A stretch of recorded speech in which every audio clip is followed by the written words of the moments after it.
Xaraba deməyin dədə yurduma. Dədəm özəliyle salıb bu yurdu. Əsən əllərinə buradan güz düşüb. Ömrünün sökülən günləri kimi hər gün bu hasardan bir kərpic düşüb. Xaraba deməyin dədə yurduma. Bir vaxtlar bu evdə uşaq olmuşam. Bu qırıq beşikdə yerim qalıbdır. Dədəm dədəsindən ayrı düşəndən bu yurtda dədəmdən yetim qalıbdır. Xaraba deməyin dədə yurduma.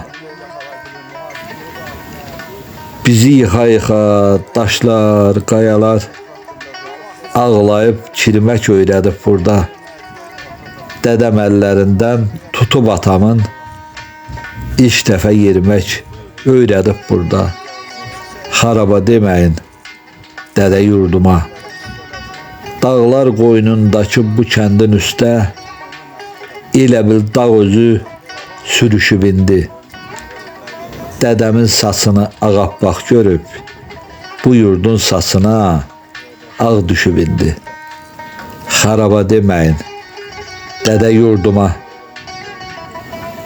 Nənəm bardaş qurub yaşmaq tutardı. O başda dədəmin taxtı var idi.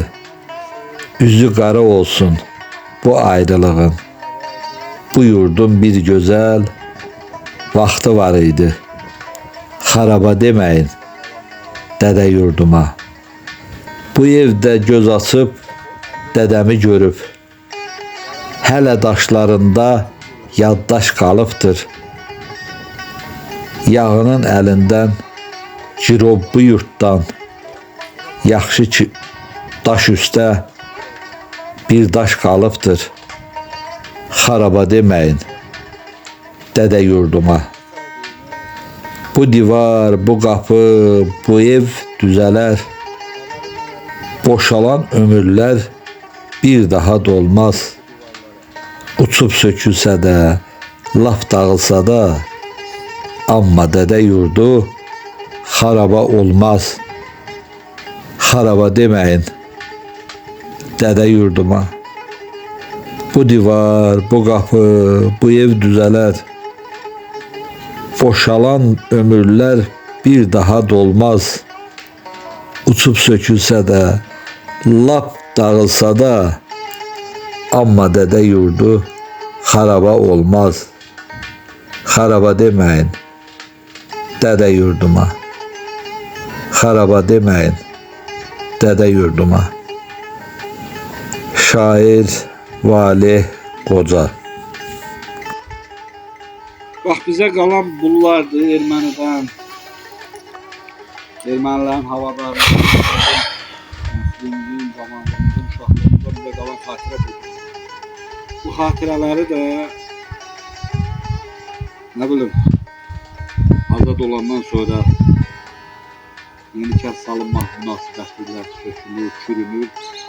Amma əslində biz yaşlı olan insanların hisslərini nəzərə almalıdır. Dövlət də, iş adamları da, bu quruculuğunla məşğul olan insanlar biz nəsillə nəzərə almalıdır ki, biz nəsil dünyadan köçənə qədər hiss olmasa